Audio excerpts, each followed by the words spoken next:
Cuarta entrega ya de los podcasts dedicados a eventos Marvel, y tras la ensalada de hostias que supuso World War Hulk, nos topamos con una estructura de evento mucho más en la línea tradicional.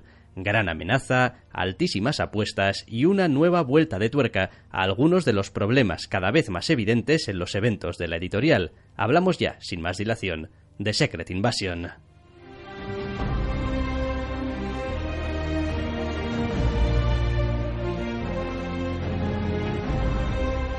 Secret Invasion suponía el retorno de Brian Michael Bendis a un evento tras House of M.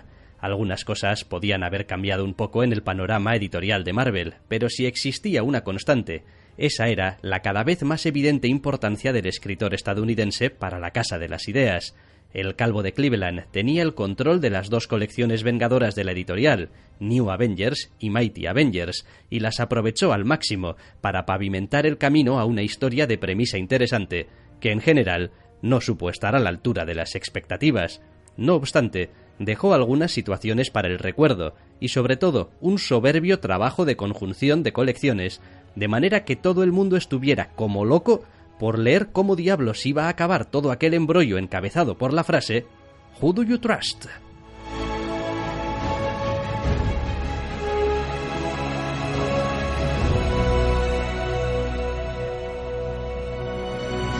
Pensado para ser el evento de 2008, se publicó entre los meses de abril y diciembre. Secret Invasion vino a poner punto y final a una larga serie de misterios que, por increíble que pueda parecer, se remontaban al inicio de la colección New Avengers más de 3 años atrás.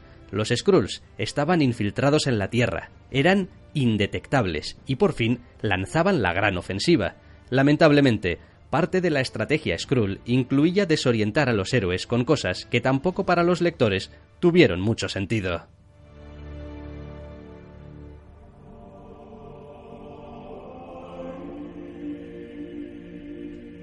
Al mando de los lápices encontramos a Leinil Francis Yu, un autor cuya fiabilidad había quedado patente en New Avengers, colección que gozaba de una regularidad admirable gracias a la capacidad del dibujante para adaptarse a los agobiantes ritmos mensuales de publicación. Su marcada identidad visual, con un estilo feísta y algo exagerado y desproporcionado, tampoco le han impedido nunca demostrar su incontestable calidad.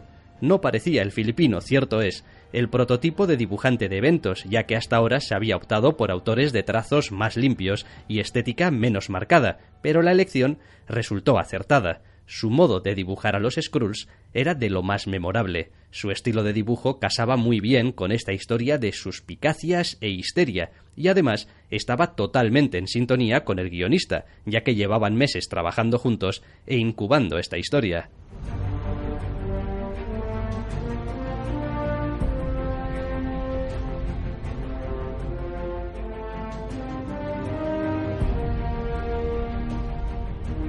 Pero lo cierto es que una vez bajados a la ejecución, la miniserie se antoja innecesariamente larga. 8 números, cuando la invasión alienígena está ya lanzada en el primer número, son excesivos. Excesivos porque el foco narrativo nunca estuvo bien centrado. Se pasaba mucho tiempo con el enfrentamiento entre los héroes y los que creían ser sus contrapartidas del pasado. Apenas dedicaba unas pocas páginas a los Secret Warriors, y los villanos aparecían al final simplemente para hacer bulto y sobre todo dejar que Osborn se luciera. La gran pelea en la Tierra Salvaje se resolvió de manera torpe y sirvió únicamente como distracción tanto para los confundidos héroes como para los lectores. Para colmo, algunas de las suspicacias que el propio Bendis se encargó de levantar en torno a algunos personajes nunca fueron resueltas ni en las páginas del propio evento, ni en ningún otro lado.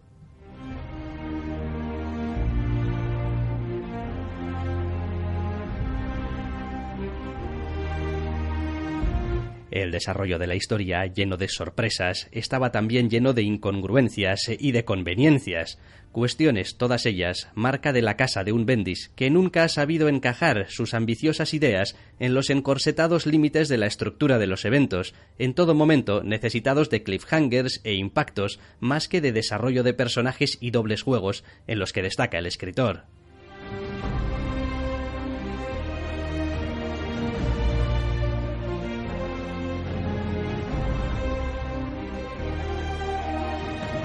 Pasamos ahora al análisis a nivel editorial, en un apartado que podríamos denominar retcons, luchas entre héroes y construcción de la paranoia, por ejemplo, porque uno de los mayores triunfos de Secret Invasion fue su capacidad para construir la situación casi desde cero y en un tiempo récord.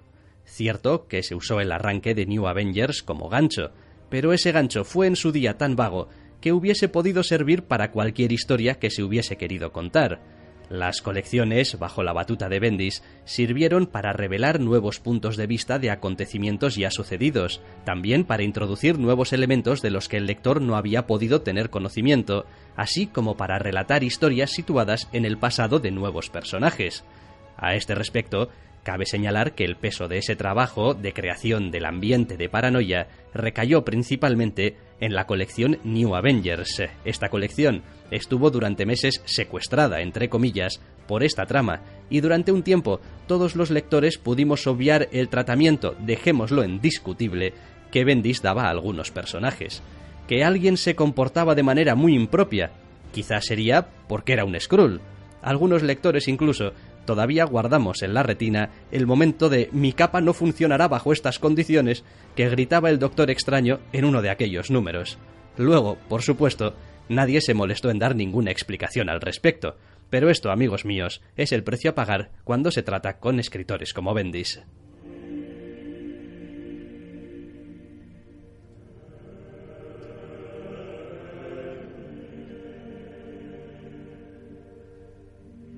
El otro gancho que Bendis utilizó para hilar la estructura de Secret Invasion fue una miniserie titulada New Avengers Illuminati, cuya publicación data de un año antes, de 2007. Toda ella es a mayor gloria de los retconeos. Esta mini, de tan solo 5 números, tiene la particularidad de funcionar como conveniente retconeo y como prólogo al evento al mismo tiempo. El primer número establece al grupo entrando en contacto con los Skrulls tras su guerra con los Kree, y el último hace que la infiltración les explote en la cara.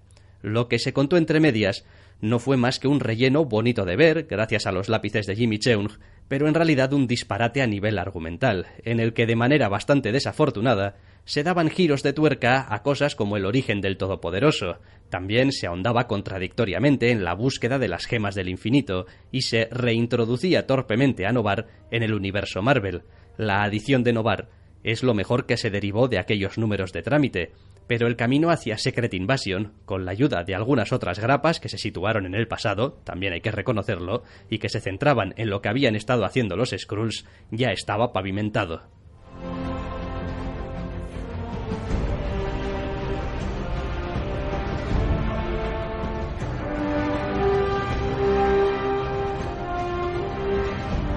Todo un testamento a lo bien organizado y bien contado que estuvo en las colecciones aledañas a la miniserie principal es que, a pesar de esta base más bien precaria de no más de una decena de números verdaderamente dedicados al origen de la invasión, las piezas encajaban con notable perfección.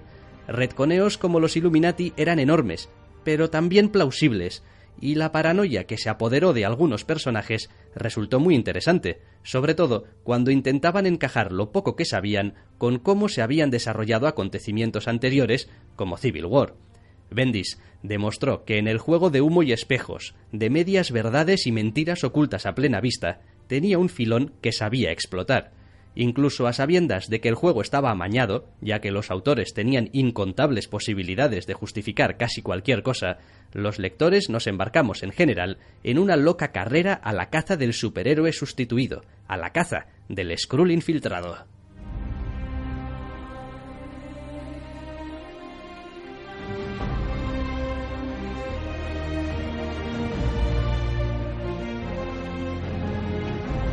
Pero Secret Invasion lo tenía complicado para ser un evento que funcionase, no solo porque todos los eventos han sido comparados con Civil War desde su fulgurante éxito, que también, sino porque la estructura narrativa llevada hasta entonces para desarrollar la trama era irreproducible en un evento. Se trataba de una historia contada casi de tapadillo entre otros sucesos, con muchos personajes actuando de manera sospechosa, donde se cuestionaban las motivaciones a la hora de tomar decisiones de todo el mundo, y donde el lector nunca tuvo un atisbo de lo que preparaba el enemigo. Y entonces llega el evento y lo más secreto que le queda a todo el asunto es el título.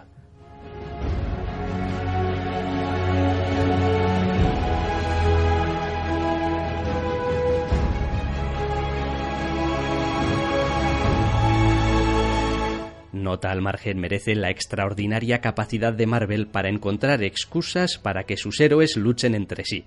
En House of M se enfrentaban quienes querían volver a su realidad y quienes no la recordaban o no querían volver al estatus anterior. En Civil War luchaban por cuestiones más ideológicas. En World War Hulk luchaban obligados por el Titán Esmeralda. Secret Invasion supone el cuarto evento seguido en el que vemos a los héroes luchar entre sí. Esta vez eran dobles alienígenas. Dobles alienígenas. Les faltó que fueran también, no sé, clones gemelos malvados, vaya. Una tendencia que ya entonces empezaba a resultar repetitiva y que sin embargo en la editorial han reutilizado sin pudor en eventos siguientes. En Siege la lucha fue contra villanos vestidos de héroes. En AVX se luchaba contra un puñado de mutantes, muchos de ellos héroes, imbuidos del poder del Fénix. En Original Sin, entre distintos grupos de Vengadores con objetivos diferentes. En definitiva, el problema de los eventos de Marvel parecía ser, a esas alturas, que se gastaba demasiada energía en buscar nuevas excusas para los enfrentamientos y demasiado poca en desarrollar tramas en las que cada número añadiera algo a la historia. Más allá, claro, de calentar motores para el número siguiente que prometía ser, cómo no, mejor y más grande que el anterior.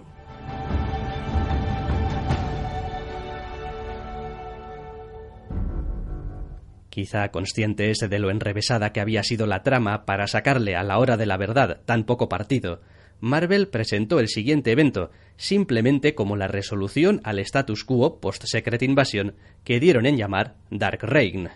En este sentido, me gusta pensar que en Marvel aprendieron algunas valiosas lecciones de World War Hulk, y de ahí que con una idea narrativa en cierto sentido similar, básicamente dar carpetazo a una línea argumental, el siguiente evento fuera mucho más sólido, creativamente más consciente de cuál era su meta y capaz de conjugar mejor la historia que quería contar con el modo en el que quería hacerlo.